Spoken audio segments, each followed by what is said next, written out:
अस्सलाम वालेकुम नाज़रीन, you watching upfront with Mona Alam. नई बहस छिड़ चुकी है कि पाकिस्तान तहरीक इंसाफ को जो महदूद टाइम दिया गया था इंट्रा पार्टी इलेक्शंस कंडक्ट कराने के लिए, वो इलेक्शन है या सिलेक्शन है। और इसमें जो नए लोग और ख़ास तौर पे बैरिस्टर गौहर खान साहब के हवाले से जो एतराज़ात उभर कर सामने आ रहे हैं, पुराने PTI के रुकन सामने आ रहे हैं जैसे अकबर एस बाबर साहब, वो बड़े एक्टिवेटेड नज़र आते हैं आजकल और वो क्लेम करते हुए नज़र आते हैं कि भाई ये लोग आ गए हैं, जबकि हम जैसे जो लोग हैं जो कि फाउंडिंग मेंबर्स हैं, हमारा पार्टी से कोई दूर दूर तक कोई ताल्लुक फ़िलहाल नहीं है और नामो निशान नज़र नहीं आता। वो भी भरपूर तरह से तनकीद कर रहे हैं और दीगर पार्टीज़ भी नाज़रीन इस पूरे अमल पे भरपूर तरह से तनकीद कर रहे हैं। लेकिन सवाल हम लोग दोनों इतराफ़ से उठाएंगे, एक तो PTI के हवाले से भी कि क्या खैर मकदम तो किया जा रहा है, लेकिन इज़ इट लेजिटिमेट के एक ऐसे शख्स को पार्टी की सदारत दे दी जाए या चेयरमैन बना दिया जाए जिनका पार्टी से उस तरह से वाबस्तगी नहीं रही है। और दूसरी तरफ ये भी तनकीद करेंगे कि क्या ये तनकीद सिर्फ PTI पर ही लागू होती है, दीगर पार्टीज़ में जो इंट्रा पार्टी इलेक्शंस होते हैं क्या उनमें बिल्कुल शफाफियत होती है, क्या उनमें एक्चुअली कॉम्पिटिशन होता है, या हर कोई इसी तरह से अनअपोज्ड जीतता हुआ और जो जीत के एक जिस तरह से कहते हैं जो ऑब्स्टिकल्स हैं उनको अबूर करता हुआ गोया एक घोड़े के नुमा नजर आता है। तो ये तमाम बहस हम दोनों इतराफ से करेंगे। बहरहाल नाज़रीन, कुछ अहम नुकात हैं जो कि बानी चेयरमैन PTI यानी इमरान खान साहब ने चीफ जस्टिस को ख़त लिखा है और उसका एक बहुत अहम जवाब भी आया है, यानी सुप्रीम कोर्ट की तरफ से प्रेस रिलीज़ भी आई है जिसमें उसका जवाब दिया गया है। इस चीज़ को भी हम कुछ इसमें चीदा नुकात देखते चलते हैं और ख़ास तौर पे इंट्रा पार्टी इलेक्शंस को भी इससे को रिलेट करते हैं। सबसे पहले नाज़रीन, इस खत के मतन के हवाले से बानी चेयरमैन PTI का चीफ जस्टिस को खत, सुप्रीम कोर्ट का जवाब। दस्तूर पाकिस्तान के आर्टिकल 184(3) के तहत अदालत को शहरियों को आज़ादी राय के आईनी हक से महरूम करने पर फैसला करने का इख्तियार हासिल है। जाली मुकदमात के इंदराज और गिरफ्तारियों के इख्तियारात को सियासी इंजीनियरिंग के आलाकार के तौर पर खुल्लम खुल्ला इस्तेमाल किया जा रहा है। खत का मतन है ये। PTI को लेवल प्लेइंग फील्ड और सियासी तशहीर ना मिलने, कारकुनों के अगवा और गुमशुदगियों के खिलाफ नोटिस लेने की अपील की गई। 9 मई वाक़यात के तनाजुर में गिरफ्तारी की गई बेगुनाह खवातीन तकरीबन 6 माह से गैर कानूनी तौर पर जेलों में कैद हैं। जबरी गुमशुदगियों पर कमीशन कायम करने का मुतालबा भी किया है। अदालत उज़्मा इस बात से लाइल नहीं होगी कि 2018 से 2022 तक PTI से मुंसलिक अफराद को किस तरह से गायब किया जा रहा है। 8 फरवरी को मुनसिफाना आम इंतखाबात के इनेकाद का इम्कान मुमकिन नहीं। खत का मतन, चीफ जस्टिस पर दबाव नहीं डाला जा सकता। अब ये जवाबी नाजरीन प्रेस रिलीज़ है जो कि सुप्रीम कोर्ट ने इसके जवाब में दी है। चीफ जस्टिस पर दबाव नहीं डाला जा सकता। बड़ी अहम तंबीह ये करते हुए नजर आई है ये प्रेस रिलीज़ ना जानिबदारी करेंगे। सुप्रीम कोर्ट की प्रेस रिलीज़ 1 दिसंबर 2023 को 7 सफ़हात की दरख्वास्त 77 सफ़हात पर मुश्तमिल दस्तावेज़ चीफ जस्टिस ऑफ पाकिस्तान के दफ्तर में मौसूल हुई। वकला इस जमात की अच्छी नुमाइंदगी कर रहे हैं। ये PTI के जो लॉयर्स हैं और coincidentally one of them has also become the chairman now, उनकी तारीफ बाकायदा सुप्रीम कोर्ट की प्रेस रिलीज़ में भी की गई है। इस जमात की के वकला फौजी अदालतों और इंतखाबात केस को तकमील तक लेकर गए। प्रेस रिलीज़, ये अमर हैरान कुन है कि ख़त मौसूल होने से पहले ही इस दस्तावेज़ को मीडिया पर जारी किया जा चुका था। Secretary chief justice of Pakistan, सब यकीन रखें कि चीफ जस्टिस पाकिस्तान काजी फाइज ईसा को अपनी आइनी जिम्मेदारियों का बखूबी अदराक है। ये फिर कंक्लूसिवली इस प्रेस रिलीज़ में बात की। लेकिन क्या PTI की प्ली को टेकअप किया जाएगा या नहीं किया जाएगा, द क्वेश्चन रिमेन्स इंटैक्ट। दूसरा नाज़रीन, इंट्रा पार्टी इलेक्शंस के हवाले से जो हमने सवालात उठाए थे उसमें भी जो अहम अभी तक की बातें सामने आई हैं वो देखते चलते हैं, क्योंकि उसके ऊपर एक आउटपोर ऑफ रिएक्शंस है जो कि इस इंट्रा पार्टी इलेक्शंस के बाद मौसूल हो रहा है दीगर पार्टीज़ की तरफ से भी, ख्वाह वो पीपल्स पार्टी हो या PMLN हो। PTI intra party election chairman समेत तमाम अहदेदार बिला मुकाबला मुंतखब। पाकिस्तान तहरीक इंसाफ इंट्रा पार्टी इंतखाबात में बैरिस्टर गौहर अली खान बिला मुकाबला चेयरमैन PTI मुंतखब हो गए। उमर अयूब जनरल सेक्रेटरी मुंतखब हुए। अली अमीन गंडापुर खैबर पख्तूनख्वा के सूबाई सदर मुंतखब हुए। तैमूर सलीम झगड़ा सीनियर नायब सदर, जबकि आतिफ खान पेशावर रीजन के सदर मुंतखब हो गए। हलीम आदिल शेख सिंध के सदर मुंतखब हुए। मुनीर अहमद बलोच PTI बलोचिस्तान के सूबाई सदर मुंतखब हो गए। परवेज़ खटक, मरियम औरंगजेब, फैसल करीम कुंडी, अकबर एस बाबर ने PTI के इंट्रा पार्टी इलेक्शंस के नताइज मुस्तरद कर दिए, जबकि PTI के चीफ इलेक्शन कमिश्नर न्याजुल्ला न्याजी ने तमाम एतराज़ात जो कि दीगर पार्टीज़ की तरफ से लगाए गए हैं उनको मुस्तरद कर दिया। तो ये मुस्तरद करने का तो सिलसिला जारी है नाज़रीन, लेकिन हकीकी तौर पे हम सवाल ज़रूर उठाएंगे कि क्या ये प्रैक्टिस इलेक्शन करार दी जाए या सिलेक्शन करार दिया जाए, और क्या दीगर पार्टीज़ इससे कुछ मुख्तलिफ करती हैं। आफ्टर अ ब्रेक वापस आते हैं, स्टे विद अस।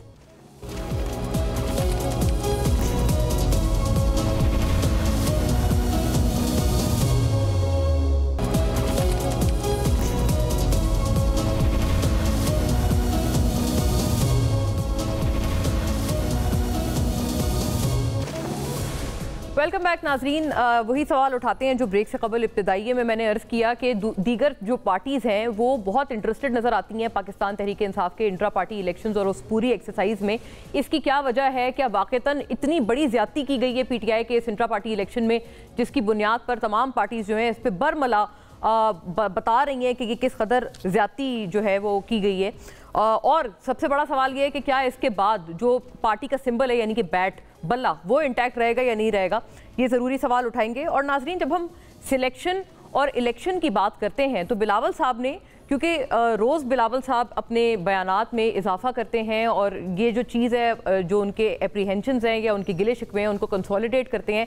आज भी बिलावल साहब ने अपनी बात को एक दफ़ा फिर रिआइटरेट किया है और मियाँ साहब को इस हद तक उन्होंने ये कहा है कि वोट की खुदारा इज्जत करें, जो कि आपका प्राइमरी नारा था 2017 के ऑनवर्ड्स। सुनिएगा बिलावल साहब ने क्या कहा है।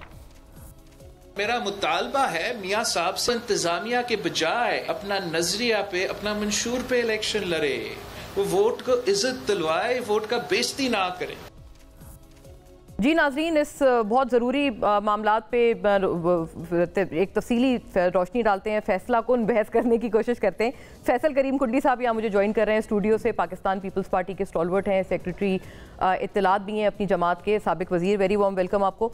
मुश्ताक मिन्हाज साहब नाजरीन PMLN के स्टॉलवर्ट हैं, साबिक वज़ीर हैं, तमाम तर मामलात पे अपने जमात के माशाल्लाह बुलंद व बांग पर्सपेक्टिव्स हमारे साथ रखेंगे और थोड़ी हकायक पर मबनी भी बात करेंगे कि क्या दीगर पार्टीज़ में इलेक्शंस इंट्रा पार्टी इसी तरह से होते हैं। आपको भी सर बहुत बहुत खुश आमदीद वंस अगेन। असर काज़मी साहब नाजरीन, सीनियर सहाफ़ी, एंकर पर्सन, तमाम तर बहस में अपने बेबाक तज्ज़िये तबसरे के साथ हमें ज्वाइन कर रहे हैं। आपको भी बहुत बहुत खुश आमदीद अतर साहब। थोड़ा सा इसमें पर्सपेक्टिव्स हासिल करने की कोशिश करेंगे और आपकी जो न्यूट्रल एक राय है वो इसमें हमारे लिए मददगार साबित होगी कि क्या वाक़तन मकबूलियत में भी फ़र्क पड़ा है मुतलका पार्टी के हवाले से। और once again very grateful for your time. आपसे बात का आगाज़ करती हूँ। आपको फिर एहसन इकबाल साहब ने भी वैसे तो जवाब दिया है और राना सनाउल्लाह साहब ने भी दिया है, आपने यकीनन सुना होगा।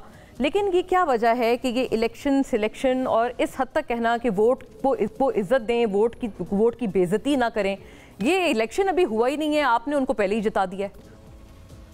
बिस्मिल्लाहिर्रहमानिर्रहीम। खुदा ना जिताए, आपको ऐसे गलत बातें कर रही हैं।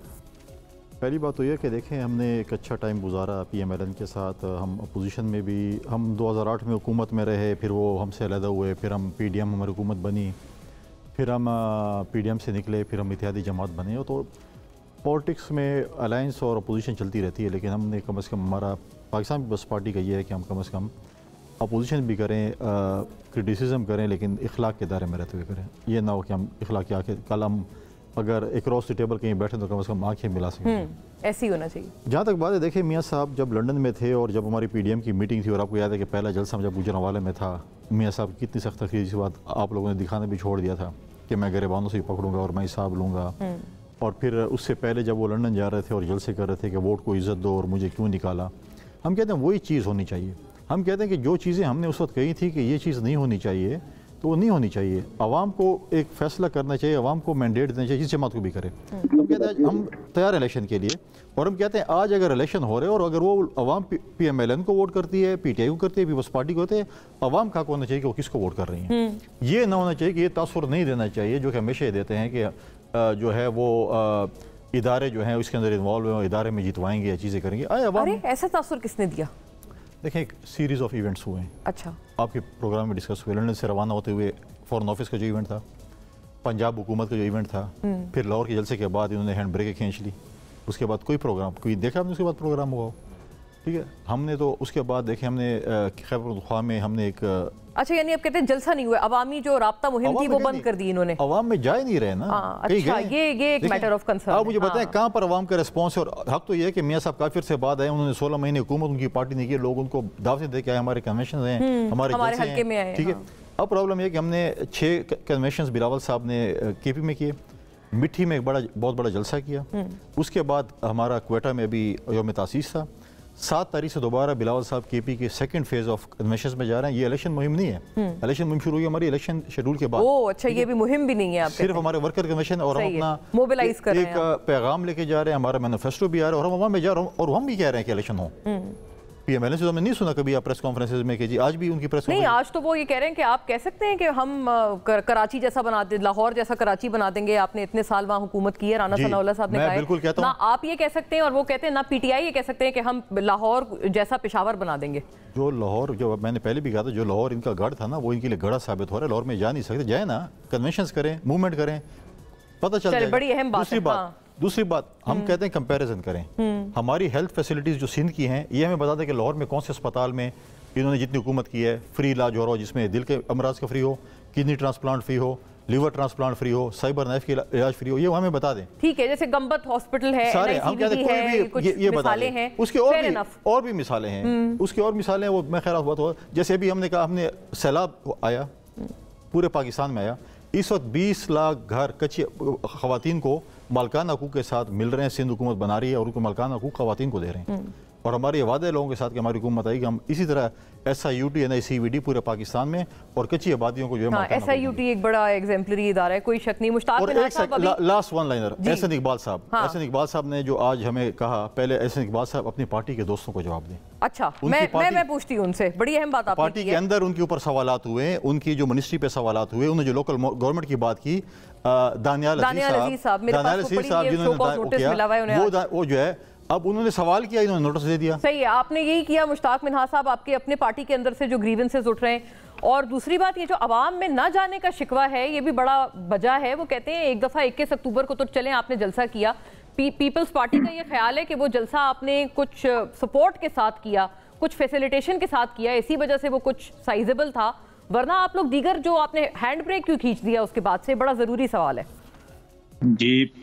मोना, बहुत शुक्रिया। और मैं अपने भाई कुंडी साहब का भी शुक्रगुजार हूँ कि बड़े अच्छे सवालात उन्होंने उठाए और बड़े ये सियासी कारकुन हैं और ज़ाहिर सियासी कारकुन का अपना एक बड़ा ज़रूरतमंदाना अपनी पार्टी के लिए एक मौक़िफ़ होता है। मैं ये अर्ज़ करता चलूँ कि देखिए, हर पार्टी के डायनामिक्स अलग होते हैं। अब पीपल्स पार्टी ने बिलावल साहब को इंडिपेंडेंटली यानी एक लॉन्च किया हुआ है, वो तो अभी तारफ़ करा रहा है।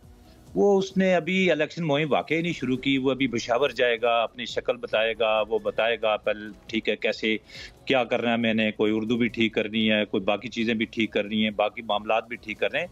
अब उसके मुकाबले में हमारा लीडर जो है मियां मोहम्मद नवाज शरीफ, आप मुझे बताएं कि उसको कहीं जाकर तारफ कराने की जरूरत है कि मैं आया हूँ और मैं पाकिस्तान में ये करना चाहता हूँ? फर्क है ना। हमने कैंडिडेट फाइनल करने। देखिए, हम पाकिस्तान की जो पॉलिटिक्स है, सियासत है और इक़्तिदार की जो सियासत है और पाकिस्तान के लोगों की जो खिदमत की सियासत है, हम उसके सीरियस प्लेयर हैं। हम कोई ऐसे नहीं है कि हमने कोई जाके कहीं नए जगह से वोट मांग रहा है, कोई चीज़ है। हमारा एक एक जगह पे कैंडिडेट है। हम बलूचिस्तान थोड़ा हमारा कमज़ोर था, आपको पता है। मियाँ साहब लाहौर जलसे के बाद सीधा बलूचिस्तान गए, वहाँ कुछ लोगों की शमूलियत थी आने वाले। वैसे बलूचिस्तान तो गए कुंडी साहब, ये अच्छी याद कराई मुश्ताक साहब ने ना। वही मैं बात मुझे बात कर रहे थे, मैं वही है कि वो बलूचिस्तान गए, उन्होंने वहाँ पर एक पॉलिटिकल एक्टिविटी की, वापस आए। अभी हम अपने केसेस जो हैं देखें, हम इस वक्त अवाम में हमारे पूरे डिविजनल हेडक्वार्टर्स के अंदर हमारे इंटरव्यूज चल रहे हैं। हमने इलेक्शन में 8 फरवरी को इलेक्शन होने, हमने इधर जाकर कोई नए सिरे से वोट नहीं मांगना है, तो ना हमने कोई रोटी कपड़ा और मकान के नाम पे लोगों को हमने कोई पीछे लगाना है। हमने लोगों की खिदमत की है, पाकिस्तान का इंफ्रास्ट्रक्चर हमने डेवलप किया है। तो रोटी कपड़ा मकान तो अच्छा ना रहा है मुश्ताक साहब, वो आप इसको ट्रक की बत्ती समझते हैं, आप कहते हैं कि उसके पीछे लगाना है, वो पूरा नहीं किया उन्होंने नारा। बहुत सारी मिसालें गिनवाई हैं कुंडी साहब ने। मोना, भुट्टो साहब ने लगाया था 70 में, तो अभी 20 लाख मकान जो है वो अभी आके 2023 में या 25 में बना के देंगे। तो आप सोचें ना, अगर 70 का यानी अगर नारा उसकी इम्प्लीमेंटेशन आगे 2025 में होगी, तो फिर आप देखें कि अल्लाह इतनी तो उम्र खिजर हो तो बंदा सियासत करे। तो हमने तो ये तो नहीं कहना कि हमने क्या कर देना। हमने तो पाकिस्तान के अंदर मियां नवाज शरीफ के लिए कोई पहला इलेक्शन नहीं है कि ये हमें ये बात सिखाए कि भाई इलेक्शन कैंपेन कैसे की जाती है। यानी ये ऐसे ही है ना। मैं बस बाज़ मिसालें ऐसी होती हैं कि बस आप समझ लें कि इस यानी मछली से कोई पूछे कि जनाब आप तैरना कैसे, हाँ, मछली से पूछे कि तैरना कैसे करनी है, आपको तो पता नहीं, आपने तो कोई एक्सरसाइज ही नहीं की है। अब हम सियासत की समुंदर की मछली हैं, PMLN और उसके कायद मियां नवाज शरीफ। हमें कोई ये ना बताए कि इलेक्शन कैसे लड़े जाते हैं। हम 1985 से किसी न किसी शक्ल से मुसलसल इलेक्शन के अंदर ही हैं। और ये मछली शार्क मछली बनने वाली है और अपने मुखालफिन को निगलने वाली है ये भी देखने वाली बात है जी। मैं सिर्फ ये कंक्लूड करूंगा कि हमने अपने उम्मीदवारों का फाइनल कर रहे हैं। हम केपीके के अंदर हमारे डिविजनल हेडक्वार्टर्स के अंदर सारे इंटरव्यूज हैं, एक एक सीट के ऊपर हमें, इनके पास तो शायद बिलावल साहब और अल्लाह करे कि हर सीट के ऊपर ये बंदे अगर अपने पूरे खड़े कर जाएं। अच्छा, तो ये भी आप कहते हैं कश्मकश है इनको, पूछते हैं, ये तो बड़ी अहम बात है। कहूंगा कि ये जो है ना, अगर पीपल्स पार्टी ने पूरे हर कौमी असेंबली और हर सूबाई असेंबली की सीट के ऊपर अगर उनको कैंडिडेट पूरे कर दें तो बड़ी बात है, सही हो गया, बड़ी बात है। मैं समझूंगा बिलावल साहब का, ये कोई नेगेटिव बात नहीं कर रहा हूँ मैं ये समझूंगा कि ये उनकी बहुत बड़ी कामयाबी होगी, कामयाबी है। अच्छा, इस पे आप उनको शाबाशी या उनको आप एक्नॉलेज करेंगे। मैं आगे ले जाती हूँ, बात बहुत जरूरी तमाम एतबार से जो किया जा रहा है पीपल्स जी। हम ये कहना चाहते हैं कि हमने इलेक्शन लड़ना है, इन्होंने अभी अपना तारफ कराना है, हमने अपनी खिदमत करके लोगों को बताना है कि हम आगे क्या करेंगे।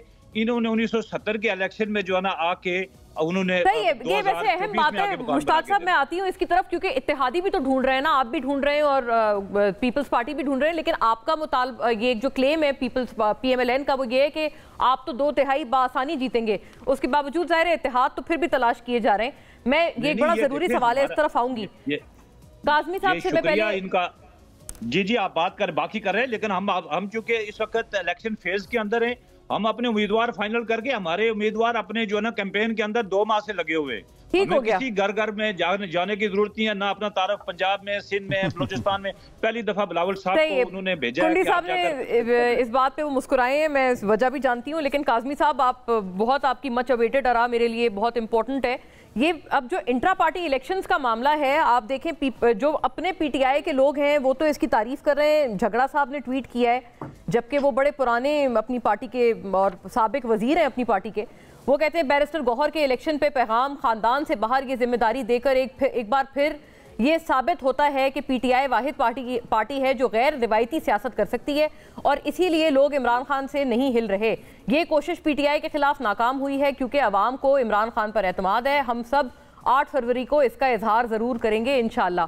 तो ये जो अपने इनके पार्टी के पॉलिटिशियंस हैं, पुराने लोग हैं, वो तो खुश हैं, तो ये दीगर पार्टी इसको क्यों, आप समझते हैं कि उनको किस बात का इतना प्रॉब्लम है इस इंट्रा पार्टी इलेक्शन पे? देखिए, अगर वो खुश हैं और वो ना खुश हैं, तो देखिए ये कैसे हो सकता है कि आपका मुखालिफ खुश हो, सियासी मुखालिफ, और आप भी खुश हो? तो यकीनन ये तो एक नेचुरल सी बात है, उन्होंने उसके ऊपर एतराज करना और नाखुशी का इजहार करना है। बाकी ये सारी सियासी जमातों के अंदर इसी किस्म की होती है। जब भी इलेक्शंस होते हैं, आप बता दें कौन सी पाकिस्तान की ऐसी सियासी जमात है, मासवाए इस जमात इस्लामी के, जमात इस्लामी एक वाहिद जमात है पाकिस्तान के अंदर जहां पे नई लीडरशिप आती है, खानदान के बाहर से आती है, उनका एक स्ट्रक्चर है। आप उनकी सियासत से इख्तलाफ कर सकते हैं, लेकिन ज्यादा अगर जमहूरी मॉडल के करीब कोई जमात पाकिस्तान के अंदर है तो वो सिर्फ जमात इस्लामी है। अगर आप नून लीग की अपनी बात कर लें, नून लीग वाले आज सारा दिन एतराज करते रहे। ये मेरे सामने उनके रिजल्ट पड़े हुए हैं। शहबाज शरीफ साहब प्रेसिडेंट बने अनअपोज्ड, मरियम बीबी जो है vice president, senior vice president बनी अनअपोज्ड, यानी चला दें, बिल्कुल ये चला दें, ये जिन रिजल्ट्स का हवाला दे रहे हैं काज़मी साहब, स्क्रीन पे भी चलाए जाएं। बिल्कुल ये रिजल्ट्स आज ये काफी जगहों पे चल रहे हैं जी। एहसन इकबाल साहब जो हैं वो सेक्रेटरी जनरल बने बिला मुकाबला, अता तारड़ साहब डिप्टी सेक्रेटरी जनरल बने बिला मुकाबला, मोहम्मद इसाक डार साहब जो हैं सेक्रेटरी फाइनेंस बने बिला मुकाबला, और मरियम औरंगजेब साहिबा जो सुबह से इतराज कर रही हैं वो खुद भी बिला मुकाबला सेक्रेटरी इंफॉर्मेशन मुंतखब हुई। इसी तरह आप पीपल्स पार्टी को देख लें, इसी तरह आप दीगर जमातों को देख लें। तो ये सारी जमातों का ये कलेक्टिव हमारा सियासी कल्चर है, इसमें कोई भी ऐसी जमात नहीं है मासवाए जमात इस्लामी की।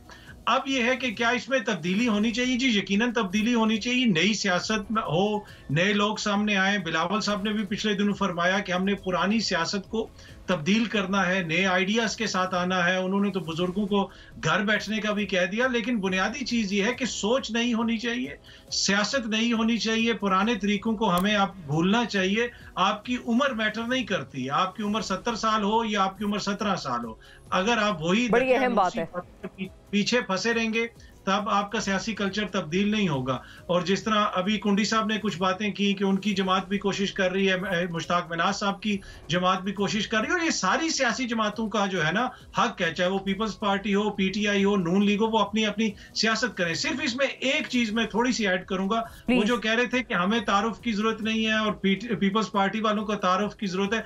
मेरे ख्याल में किसी भी सियासी जमात को इस वक्त तारुफ की जरूरत नहीं है। जब इलेक्शन होगा ना, अब तारुफ अवाम अपना करवाएगी आके इन सारी जमातों को, ये तारुफ है और हम जो है ये समझते हैं। तो मेरे ख्याल में उधर सही तारुफ अवाम करवाएगी। अब तो अवाम से इतने ये जो दिग्गज और बड़े बड़े कदावर शख्सियात हैं, रहनुमा हैं अपनी पार्टी के लिए, उनका तारुफ अभी तक हुआ ही नहीं है अतर साहब। नहीं, उनका तारुफ हुआ है, अवाम का तारुफ उनको नहीं हुआ। देखें ये सोशल मीडिया का दौर है, डिजिटल मीडिया का दौर है, ये 2023 है। 2024 में अवाम पहली दफा अपना तारुफ इनको करवाना शुरू करेगी सारी जमातों में। किसी एक जमात की बात नहीं कर रहा, पीटीआई हो जाए, पीपल्स पार्टी हो जाए, नून लीग हो जाए। अब ये सारों को अपनी सियासत को, जिसे कहते हैं ना, थोड़ा सा गेम अप करनी पड़ेगी। आजकल के दौर में वो रवायती सियासत और वो सारी चीजें अब नहीं चलेंगी। अच्छा, यानी सरप्राइज का जो मौसम किसी जमाने में कुछ लोग कहते थे, जैसे खान साहब कहते थे, तो अवाम भी अब सरप्राइज करने को तैयार है। आफ्टर अ ब्रेक नाज़रीन कुंडी साहब से बड़े जवाबात लेने हैं, दीगर से भी। Stay with us.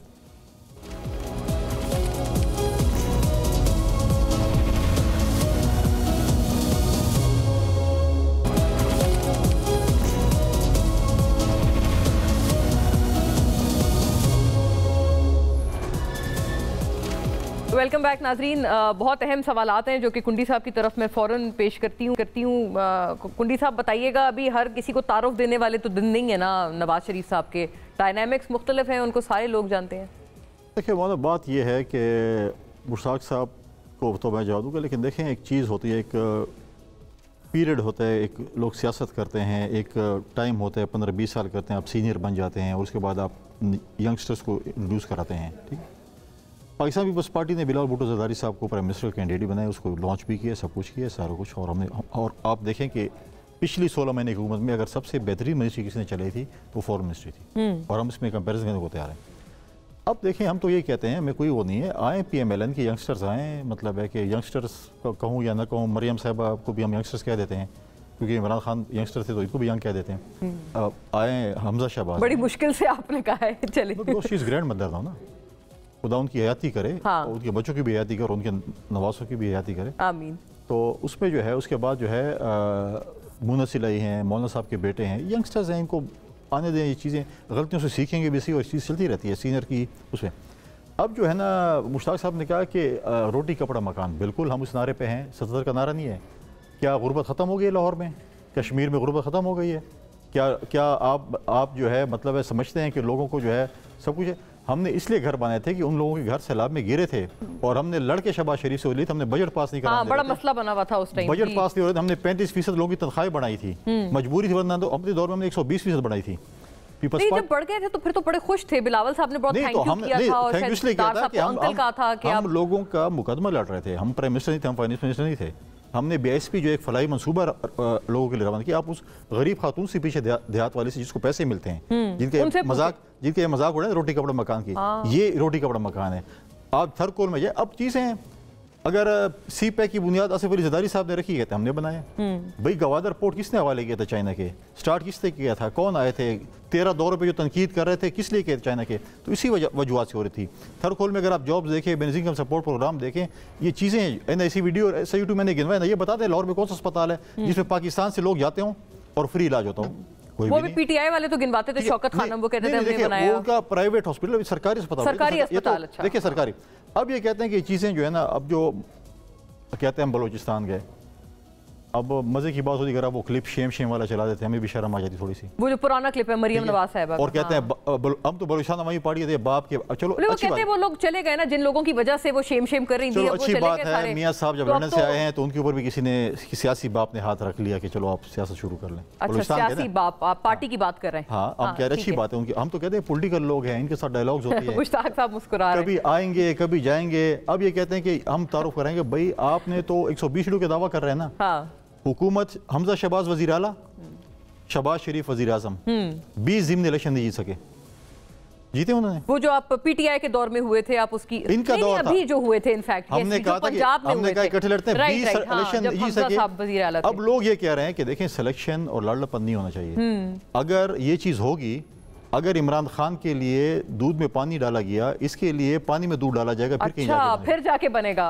बहुत दिलचस्प मवाजना है। लेकिन मैं अतर साहब की एक बात का जवाब देना चाहूँ। उन्होंने इलेक्शन की बात की, पीटीआई की। हाँ, देखें हर जमात, हमें तो दर्श, उन्होंने आपका भी कहा कि आपकी भी हमें भाषण दिया जाता था, दर्श दिया जाता पीटीआई की तरफ से कि हमारा चेयरमैन 2 दफा से तीसरी दफा नहीं बनेगा। हाँ। फिर 2 दफा जब हो गया, फिर उसके बाद एक्सटेंशन पे चलता रहा। ठीक है, उसके बाद आज जब इलेक्शन हुए, हमें आपके तो 2 है ना, असल में पार्टियां भी 2 हैं और उनके चेयरमैन ये कह रहे हैं ना कि पार्टी से बाहर पाकिस्तान पीपल्स पार्टी पार्लियामेंटेरियन जब बनी थी, अमीन फहीम साहब खुदा बख्श, हम उसको चेयरमैन बनाया था क्योंकि हमारी पार्टी को मुशर्रफ दौर में जिसके एजेंट रहे थे इमरान खान साहब, जब उनका पोलिंग एजेंट रहे थे, उसमें बैन किया गया था, हमने पार्लियामेंटेरियन बनाई थी। अच्छा, इस वजह से बनाई, वो बता रहे हैं कि क्यों अब ये कह रहे हैं कि इंट्रा पार्टी इलेक्शन। देखिए इंट्रा पार्टी इलेक्शन, चलो हम तो इतराज करेंगे, अपनी पार्टी के लोग इतराज कर रहे हैं। आपने कभी जिंदगी में देखा कि एक मफरूर शख्स हो, उसके साइन भी हो जाए और उसका नॉमिनी आके नॉमिनेशन पेपर भी जमा करा दे? एक स्टेट को वांटेड बंदा है, अगर फैसल करीम कुंडी वांटेड है स्टेट को नहीं मिल रहा है। कौन वांटेड बंदा है भाई? आप देखें ना, एब्सकॉन्डर कौन से उधर, इनका जो केपी का जो प्रेसिडेंट बने, उसके अली अमीन गंडापुर है मेरा ख्याल है। ठीक है, वो नहीं है, अब मतलब उसके दस्तखत भी हो गए और उसके नॉमिनेशन पेपर भी जमा हो गए, लेकिन स्टेट को नहीं मिल रहा कहाँ पर है। तो ये चीजें अब पहली दफा हुआ है कि मफरूर भी जो है। अच्छा, ये भी दिलचस्प बात है, इसका जवाब भी दूसरी अब ये है कि ये अब फिर भी देखें, पाकिस्तान पीपल्स पार्टी सियासतदानों की एक यूनिवर्सिटी है, आप जिधर भी जाएं कोई ना कोई सियासतदान आपको अच्छा ठीक है, लेकिन लोग ग्रेजुएट करके यूनिवर्सिटी से दूसरे जमात में चले जाते हैं। आपके देखें, आप पार्टी वैसे मुझे याद आया, इस पे मुश्ताक साहब भी आपको मुबारक देना चाह रहे थे आपकी आमद से पहले। मैं पूछती हूं, देखें गौर साहब जो हैं वो भी पीपल्स पार्टी के यूनिवर्सिटी से पढ़ के गए, इसीलिए वो आपको मुबारक दे रहे थे। मेरे सीनियर भी रहे, लेकिन वो उस पार्टी एक वकील थे, अब उससे पार्टी अगर ज्वाइन की है, उधर गए हैं। वो कहते हैं देखिए, जिस यूनिवर्सिटी से सीखा है फिर वहीं पर प्रोफेसरी करें ना, वो दूसरी जगहों पर प्रोफेसरी करने क्यों चले जाते हैं आपके तमाम तालिब इल्म आपकी यूनिवर्सिटी के? आपके साथ भी हमारे काफी तालिब इल्म पढ़ रहे हैं, सीख रहे हैं। ये तो देखें पॉलिटिक्स में होता है, इनकी पार्टी के भी लोग गए हैं, कई गए हैं, कई आए हैं। अभी भी चले उसका ज्यादा वो नहीं करना चाहिए, जहाँ से सीखा है उसकी कदर होनी चाहिए। क्यों मुश्ताक साहब, आप मुबारकबाद देंगे जो भी आप पेश कर रहे थे, और अभी आप जो यूथ का आप कह रहे थे कि बिलावल साहब ने इंट्रोड्यूस कराना है, उसका भी बड़ा जवाब दिया है कुंडी साहब ने कि आपके पास तो यूथ या जो सबसे यंगेस्ट जो रहनुमा है वो मरियम नवाज साहिबा है, हमजा शहबाज है, हमजा साहब भी है, उसके बाद मरियम है। जी मुश्ताक साहब। जी, मैं ये कहता हूँ कि आवाज आ रही है अब? जी सर, लाउड एंड क्लियर। जी, गुजारिश ये है कि बिल्कुल यंग जनरेशन लाजमी उसको मौका मिलना चाहिए, और हमने मौका दिया भी है। हमजा साहब सूबे में आए हैं, इसी तरह मरियम भी एक्टिव पॉलिटिक्स कर रही है। हमारे बड़े यंगस्टर जो एमपीज जो है ना, आपने कौमी असम्बली में भी देखे और सूबाई असम्बलियों में भी, तो आगे ये चीज आएंगे। हेलो जी मुश्ताक साहब, कंटिन्यू। मेरी आवाज आ रही है ना? जी बिल्कुल आ रही है। अच्छा, मैं ये गुजारिश करना चाहता हूँ कि आप ये देखें कि किसी की उम्र जो है वो कोई बुजुर्गी, वो कोई उसकी डिस्क्वालिफिकेशन नहीं है। पूरी दुनिया में जो जितना बड़ा, हमारे साथ ही ये देखें, बसंत आपका क्या ख्याल है, मोदी साहब, अटल बिहारी वाजपेयी साहब, लाल बहादुर शास्त्री साहब, इंदिरा गांधी जिस उम्र में कत्ल की गई, उसके बाद आप देखें कि पंडित नेहरू, ये ऐसी मिसालें हैं। बड़ी कामयाब डेमोक्रेसी यानी हमारे पड़ोस में चल रही है।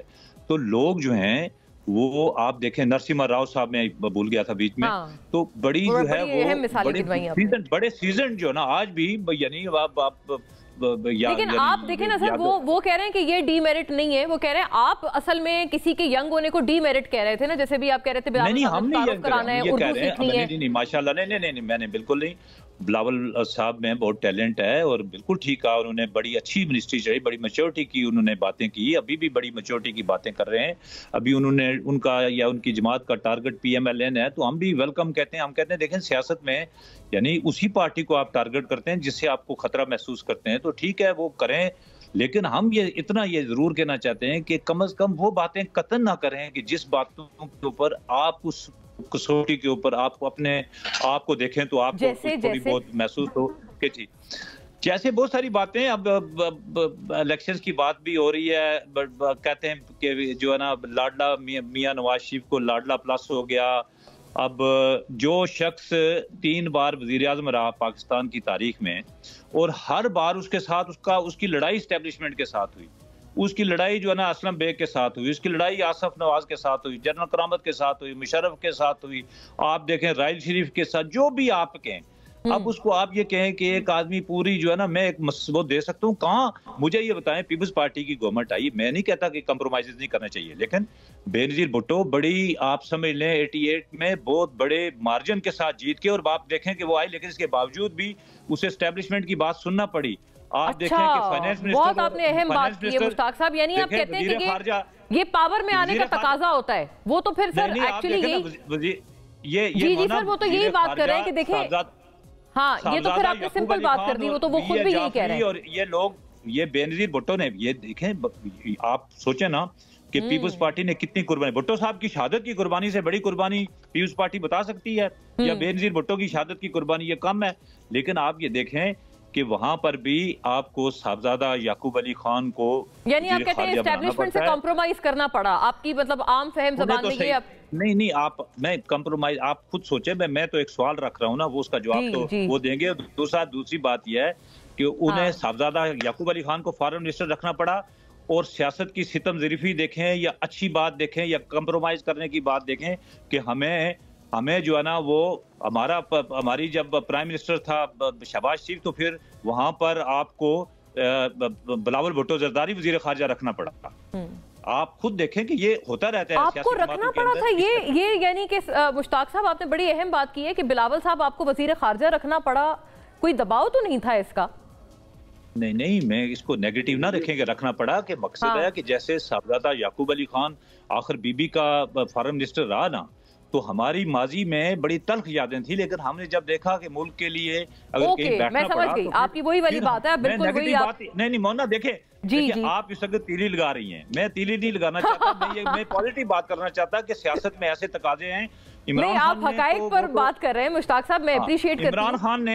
इमरान खान ने अपने दरवाजे दिमाग के खुलिए और घर के सियासत के दरवाजे दूसरों के लिए बंद कर दिए थे कि चोर डाकू चोर डाकू चोर डाकू।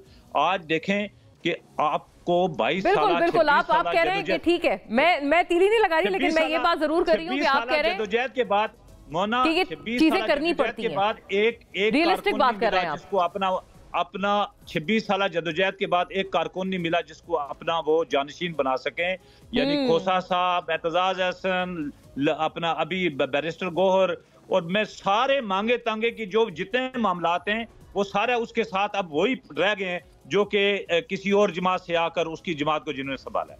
ठीक है, बड़ी बड़ी अहम बात है कि जी एक आपको 26 साल की सियासत, 22 साल की सियासत में एक रहनुमा नहीं मिला है, बड़ा जरूरी सवाल है। मैंने अतर साहब की तरफ ये बात लेके जानी है। Obviously to the rest to कुछ रियलिस्टिक बातें भी मुश्ताक साहब ने उनकी निशानदेही की है। आफ्टर अ ब्रेक उन पे आते हैं।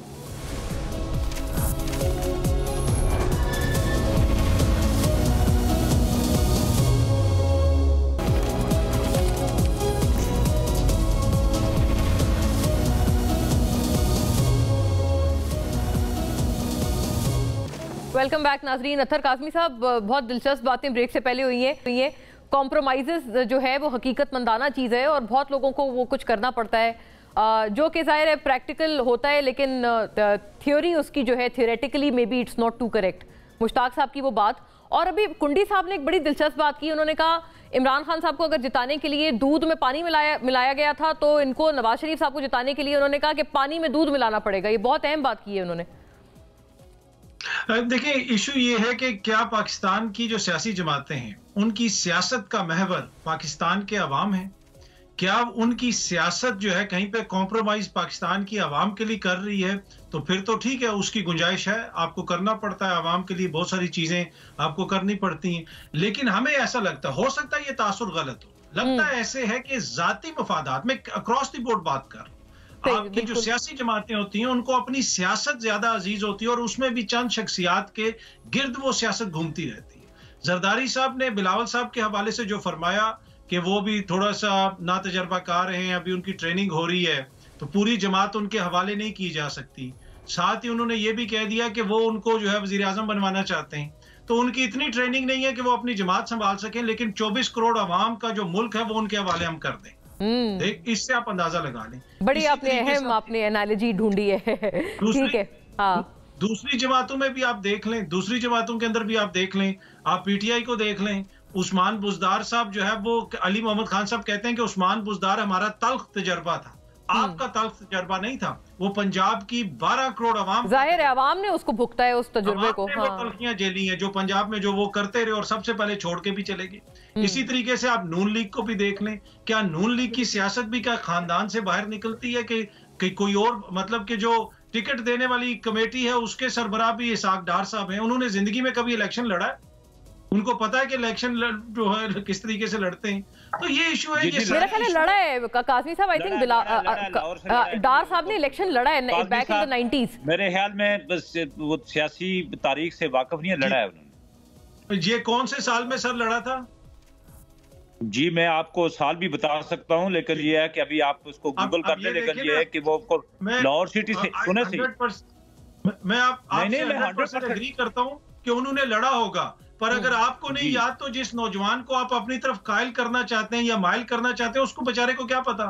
तो ये इशू है ना कि वो उस वक्त की सियासत हो रही है, उसी वक्त की चीजें हो रही हैं, चीजें आगे नहीं बढ़ रही। तो ये कहने का मकसद है, खुदा न खास्ता किसी की जात के हवाले से कोई तंज करना या तनकीद करना मकसूद नहीं है। तो ये इशू है कि अवाम को आप महवर बना के अपनी सियासत करें और उसके बाद आप कॉम्प्रोमाइज करें तो फिर भी अवाम आपके पीछे खड़ी होगी। ये बड़ी अहम बात आपने की है, अवाम को ना भूला जाए। आता है कि ये सारी सियासी जमातें अपना अपना उल्लू सीधा कर रही हैं, अवाम के लिए कुछ नहीं कर रही। अक्रॉस द बोर्ड बात की है अथर साहब ने। मेरे पास अनफॉर्चुनेटली नाज़रीन खत्म हो गया है, वरना बहुत अहम बातें थी which I would have really liked to move forward, but thank you to all the gentleman. आपके देखने का शुक्रिया। अल्लाह हाफ़िज़।